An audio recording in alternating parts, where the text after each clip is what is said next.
सिकंदर क्या देगा? उसे कमजोर समझने की गलती मत करना। আমি আমার ফিউচার নিয়ে ভাবি না, অতীত নিয়েও ভাবি না। মিডিয়া আসসালামু আলাইকুম, কি অবস্থা সবার, কেমন আছেন আপনারা? অবশেষে শাকিব খান সালমান খানকে চ্যালেঞ্জ দিল। শাকিব খান লাইভে এসে কি বলেছে সালমান খানকে তা দেখতে পারবেন আজকের লাইভ ভিডিওতে। তো বন্ধুরা, আপনি যদি আমাদের চ্যানেলের নতুন দর্শক হয়ে থাকেন, কষ্ট করে আমাদের এই চ্যানেলটিকে সাবস্ক্রাইব করে ভিডিওতে একটি লাইক দিয়ে যাবেন। সালমান খানকে শাকিব খান লাইভে এসে পুরা ধুয়ে দিয়েছে। এমনকি সালমান খানের সিকান্দার মুভির সাথে শাকিব খানের বরবাদ মুভির তুলনা করা হয়েছে। সালমান খান এবং শাকিব খানের মধ্যে আপনার কাকে বেশি ভালো লাগে অবশ্যই সেটা কমেন্টে জানান।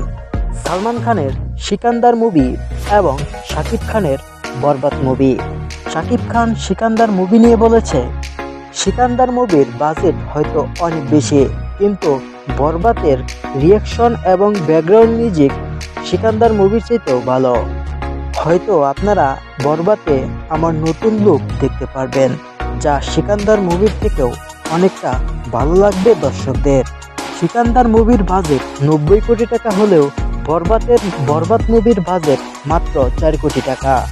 কিন্তু ফিল্ম ইন্ডাস্ট্রির দুই তারকা, এপার ওপারের দুই তারকা সালমান খান এবং শাকিব খান। তবে শাকিবিয়ানরা বলছে এবার বরবাদ অনেক সিনেমা হলে মুক্তি পাবে।